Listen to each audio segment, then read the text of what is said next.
Tonight on KQED Newsroom, we'll take you on a retrospective journey of the past 5 decades of bringing you the news on television.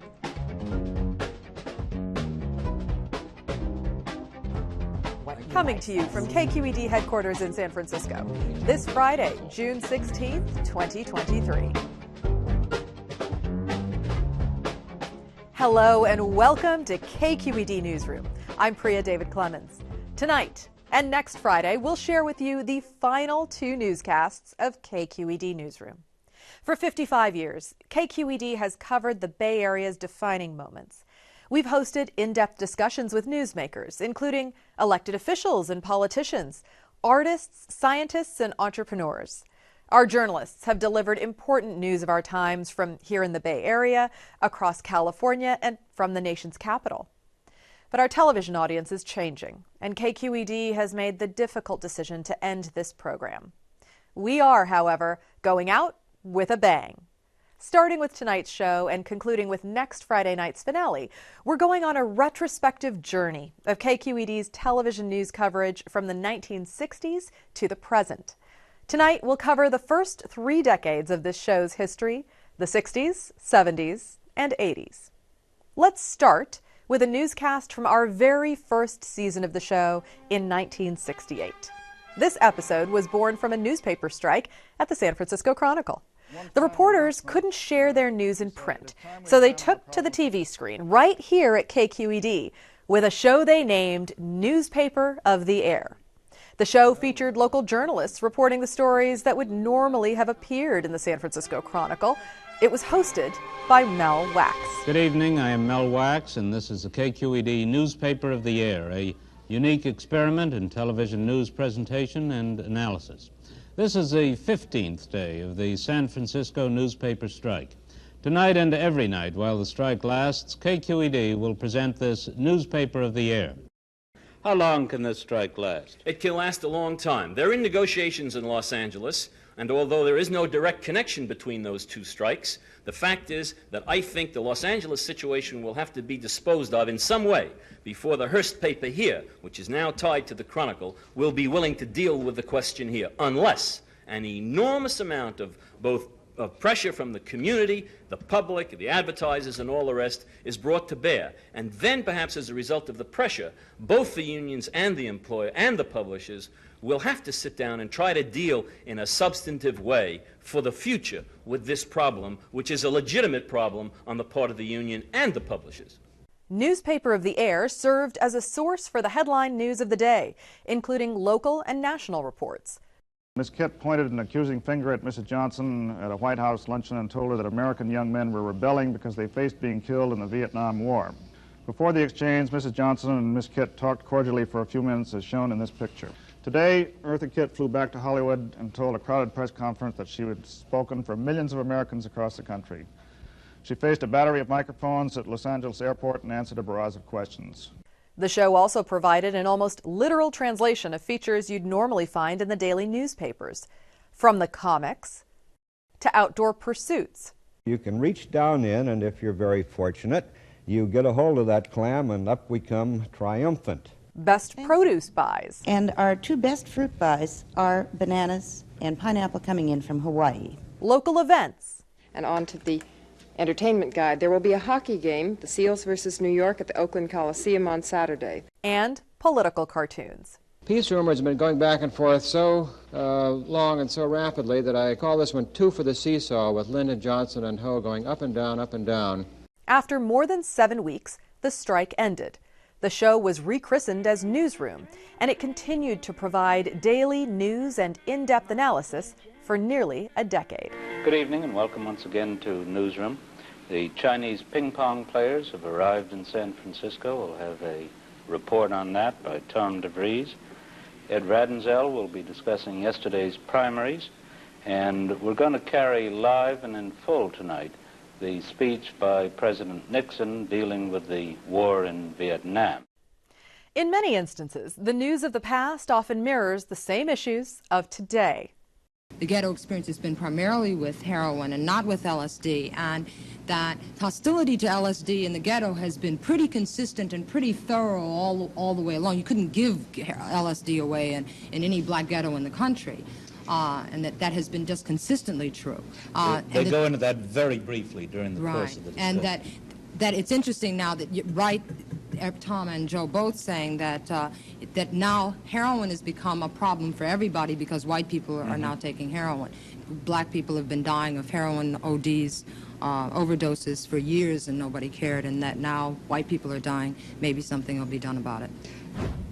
Well, outside of Manhattan, New York, the most densely populated 20 square blocks in the whole nation is San Francisco Chinatown.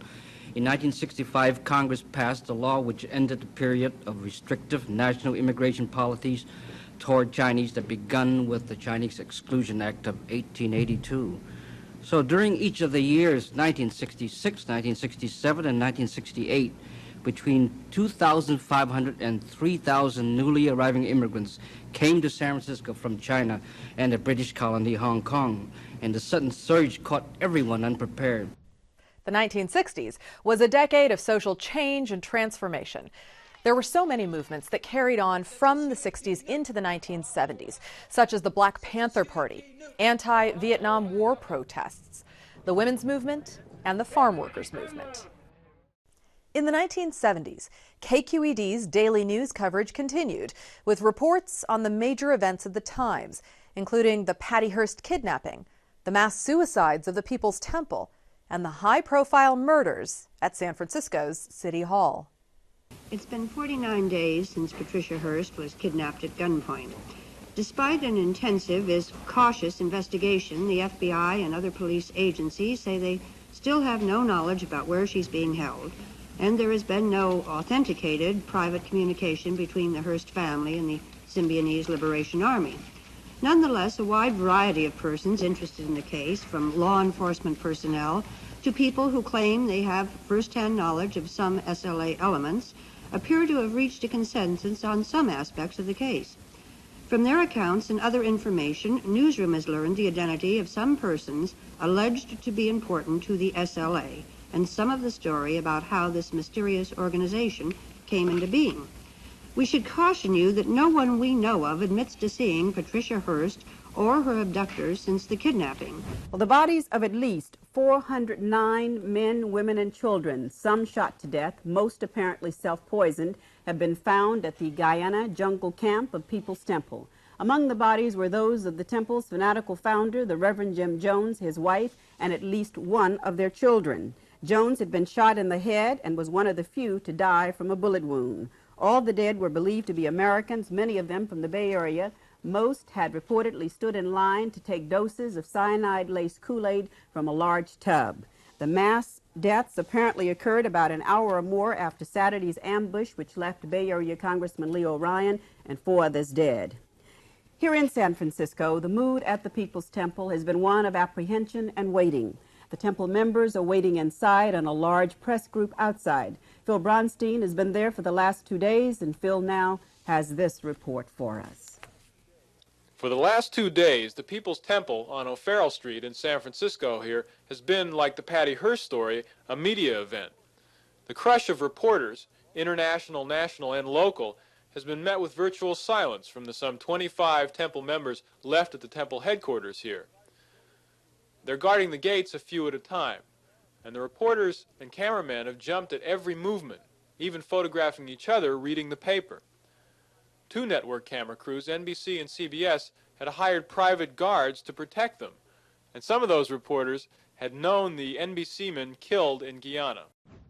A little more than a week later, tragedy struck the Bay Area again. KQED expanded its same-day coverage to 1 hour. The first official word came from Board of Supervisor President Dianne Feinstein, now the city's acting mayor. As president of the Board of Supervisors, it's my duty to make this announcement. Both Mayor Moscone and Supervisor Harvey Milk have been shot and killed. Oh, Jesus Christ!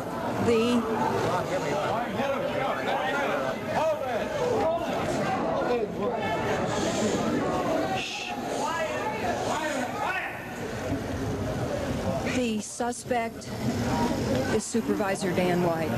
Shock, fear, dismay, disbelief, all jumbled together. This is how one city supervisor described the mood of this city. Within minutes, hundreds of people had gathered at City Hall. Dozens of reporters were pressing for details. Mel Wax, the mayor's press secretary, supplied the first facts. Dan White, former supervisor, came in to see the mayor.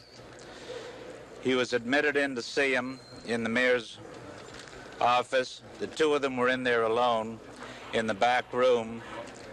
We heard shots. Supervisor White, we were unaware that the shots were coming from the back room, and we were unaware that there were shots at the time. Supervisor White walked out the back door. I'm informed some people have seen him. We went into the mayor, and the mayor was dead. Just down the hall, the discovery of another body had been made, that of Supervisor Harvey Milk. Milk, too, had been struck down by 3 bullets as he sat in the office formerly occupied by ex-Supervisor Dan White. The mayor had never seemed happier. Those were the words of Assemblyman Willie Brown, one of Mayor George Moscone's closest friends and political allies. For many, the reality of what had happened didn't sink in until they saw the body of Mayor Moscone and the body of Supervisor Milk being taken from San Francisco City Hall by the coroner's office.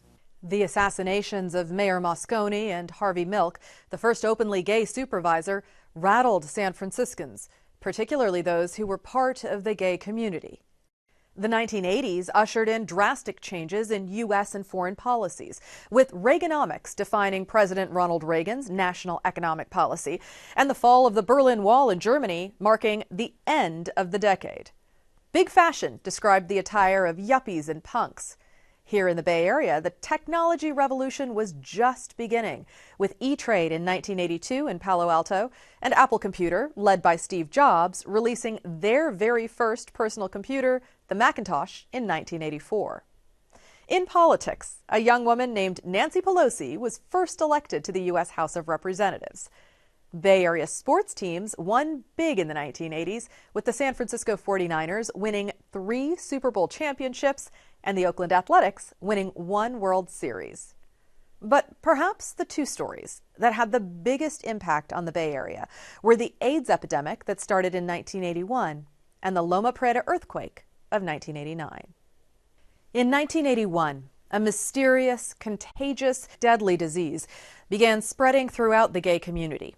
And by the end of the decade, more than 100,000 people had contracted acquired immunodeficiency syndrome, or AIDS, with another 100,000 people dying, according to the Centers for Disease Control. It started officially in 1981. The Federal Centers for Disease Control reported a scattering of mysterious cases of pneumocystis pneumonia and Kaposi sarcoma. I didn't know anything about Kaposi sarcoma. I started at the hospital in 1981, and there was a patient before any publications had come out. So we were really in the dark. And here we were, a medical establishment, medically trained people, being confronted with a group of people with a disease that we didn't understand, with a lifestyle that we didn't understand, that was really quite different from many of our own. Within 8 months of the first reports, 251 Americans were known to be sick. 99 had already died. Then, in December 1982, a San Francisco infant who had had a blood transfusion contracted AIDS. Now it was clear that AIDS could be an infectious disease and that no one was safe. As the crisis escalated, the demand for treatment and medical care reached a divisive turn. The KQED Public Affairs team and journalist Randy Schiltz investigated the controversy.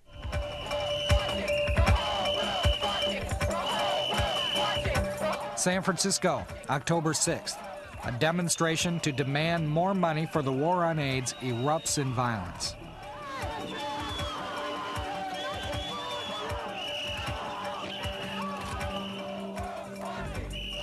This isn't a battle for a few feet of pavement in a gay ghetto. It's a battle for the moral high ground in an epidemic marked from the outset by hostility, fear, and accusations of immoral behavior on all sides. This is genocide. It affects our lives every day. You cannot choose to ignore it. It's not going away. We will not let you ignore it. AIDS is avoidable. 99% avoidable. Is it fair for me to engage in intravenous drug use or unsafe sex practices and get infected with the disease and then expect somebody else to assume the responsibility for my care?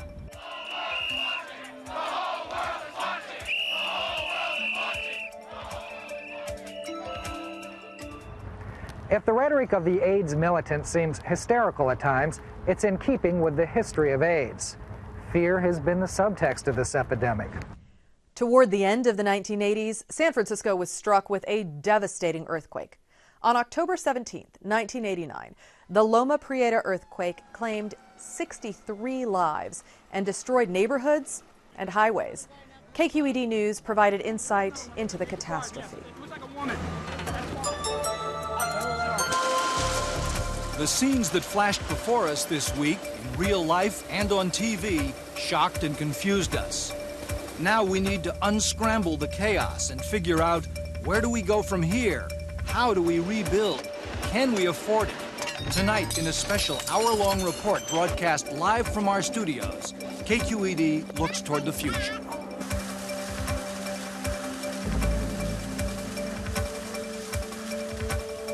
Good evening, I'm Spencer Michaels. And I'm Ginger Casey. For the next hour, we'll be talking about the earthquake of October 17th and the 40 seconds that changed forever life in the Bay Area. But instead of looking back at what happened, we'll be looking ahead to what's going to happen now that the worst appears to be over. Commuting from the East Bay to San Francisco has never been easy for the 300,000 people who have to do it every day. Without the Nimitz Freeway, how will they cope? What happens to the traffic that the Bay Bridge can no longer carry? Some can take BART, but what about the overflow? Are ferry boats the answer? Some politicians are suggesting a steep tax on gasoline to pay for repairs. How will the Golden Gate Bridge stand up to the congestion when the normal commute resumes and cars from the East Bay detour through Marin County? And with all those problems, what will happen to the thousands of Bay Area businesses that depend on the bridges and the freeways for people and supplies? Attention. This is the San Francisco Police Department. There will be a meeting for all residents and homeowners with the city building engineers. At the end of that meeting, you will be allowed to return. You're not in the affected area. You can certainly go to your home. What happens now to the thousands of people who were forced out of their homes without their belongings when part of the Marina District went up in flames or down in rubble? Will they have to cope with bureaucratic answers to personal problems? I don't need to sign it, do you? Guys, go right up that way. As the initial shock wears off and the aftershocks subside, all of us will have to confront the realization that things are not going to be the same, not for a long time. Now we have to figure out what to do.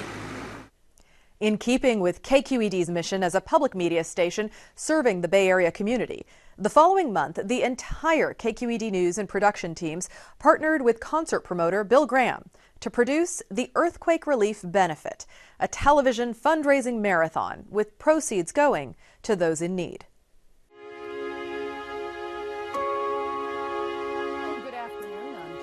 And I'm Bob Jimenez from KRON TV. And we are about to begin an exciting 12-hour earthquake relief concert here today on KQED. It's all about digging in so we can help our neighbors dig out. From venues in Oakland,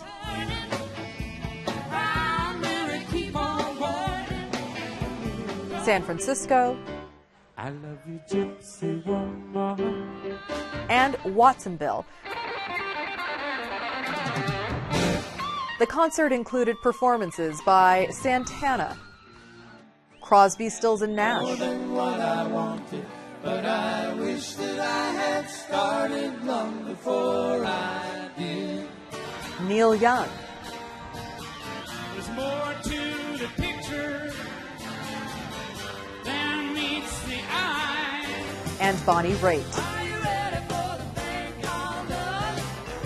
The all-volunteer effort raised $1 million for earthquake relief. We wish to thank you and all of the audiences here in Oakland, great day in Watsonville, all the artists, and especially the extraordinary cooperation we got from Tony Ciano and all of the people at KQED who made this telethon possible. Thank you for your support. In the 55 years that KQED has delivered news to television sets around the Bay Area, not only did we bring you breaking news coverage and in-depth discussions about major issues affecting us all, we also brought you interviews with notable elected officials, politicians, and other public figures. Those included on this list are many historic first movers who led the charge for change. The former mayor, Dianne Feinstein, one time in some meeting said that, hey, Rose, are you stirrer? So I say, hey, Dianne, if you didn't the pile there, I can stir it up. I really hope not one single citation is ever issued. I hope even if a police officer sees somebody who's breaking the law, they pull the car over, roll the window down and say, hey, you just broke the law. And after a while, the message through education will get there. I was caught in this dilemma, and you can't just do nothing at that point. There's so much ambivalence. If we call the men heroes that were used by the Pentagon to try to exterminate an entire people, what business have we to try to exterminate a people? My father fought against people in the Second World War who were trying to exterminate a people. I don't think today we should repudiate everything that our fathers fought against or fought for in the Second World War, repudiate the democratic ideals that our country was founded on, the things that our forefathers fought for 200 years ago, by making these men into heroes. They are not men we should be proud of. So every time you bring us a problem and one of your radio announcers puts a microphone in front of one of your political leaders, like you have right here, and you say, Governor, what's your answer to this? Housing, air pollution, poverty, jobs, then I have to give an answer. San Francisco has been a source of more new ideas, more leadership, more new approaches, new solutions to problems than I think any city in the country. I would look at the question a little bit differently. It's not prepare yourself for leadership so much as to try to understand what's going on in our country, to bring people together. Young people have enormous influence. You endure those kinds of losses or that kind of trauma, it does shake you. And certainly the trauma of Jonestown made me somewhat fearless, because once you've looked death in the eye, you're not as afraid anymore. Do you think this is really a year when women are going to make an impact on the national scene politically? I think women make an impact every day of the week of the year. And sometimes other people are just a little slow to recognize that. In order to openly prevent others from having rights and liberties that are guaranteed them by the Constitution, I think that is a contradiction in terms. If you're going to allow somebody to be free to advocate genocide, if you're going to allow somebody to be free to organize genocide, to organize murder and racism, then that doesn't make any sense at all. I think it's very clear. It's important. It's not important, it's imperative that students, teachers, and children work toward overcoming that old approach to teaching, not only in the textbooks themselves, but in the methods of teaching. KQED has always strived to give its audience trustworthy, fact-based news coverage. And through the years, our coverage included reputable and diverse journalists and many groundbreaking reporters and anchors, including Thuy Vu and Scott Schaefer, Victor Wong, and of course, Belva Davis. Good evening, I'm Mel Wax. Joe Romero, one of the two men arrested after a police shootout in Concord around 1 a.m. yesterday morning, has been officially booked on suspicion of murdering Oakland School Superintendent Marcus Foster. My only interest in this is in releasing Patricia Hearst, he said, but because of these other matters, I'm going to deny it. Well, the grounds of Buckley's decision surprised the defense counsel, since they had just discussed all of this in private in chambers. We have been trying to talk with Acting Mayor Feinstein this evening. We have now, we think, established contact with her. Can you hear me now? Just a year ago, corrections officials were predicting that they would never tear San Quentin down. But now they have changed their tune. They want to replace this old, unwieldy prison with something new, but they don't yet have the money. Today, even after the mass suicide reports, it was much the same at the temple. More waiting, more relatives, and a lot of hecklers. Reflecting a neighborhood hostility towards the temple we found was pretty widespread. That hostility was there despite the fact that most temple members left, like their neighbors in the Western Addition, are black and working class. It's an eerie feeling here at City Hall tonight, where Mayor George Moscone and Supervisor Harvey Milk were shot and killed earlier today. The building is almost empty now. Police are guarding the supervisor's offices, and the office here where Harvey Milk was murdered this morning has now been sealed off. In about 5 years, a new museum of modern art will rise on this site, now a parking lot. I talked with people during the campaign, a lot of Trump supporters who said, well, you know, he's just saying those things, especially around Muslims, for example, and building a wall. He doesn't mean that. But they wanted somebody who would upset the apple cart. But when I started learning that most plastics are in fact not getting recycled, I started looking into why not. What does it take to recycle something? Well, Trump's declaration this week that he would leave the nation in suspense over whether he would accept the election's results, what impact is that having on the campaign trail for both Trump and Clinton? For the past 3 years, I've been honored to share this newscast with these notable journalists who have brought you important and impactful stories, broken down the facts you need to know, and shared the news that's had the most profound impacts. Next week, in our final episode, we'll continue our journey of the remarkable journalism and impact of KQED Newsroom with a look at the stories from the 1990s, 2000s, and today. If you'd like to contact us, you can email us at knr@kqed.org. You can also find KQED Newsroom online or on Twitter, and you can reach me on LinkedIn at Priya D. Clemens. As always, thank you for joining us. Come on back next week right here on KQED Channel 9 at 7 p.m. for the final episode of KQED Newsroom. We'll see you then. Have a great weekend.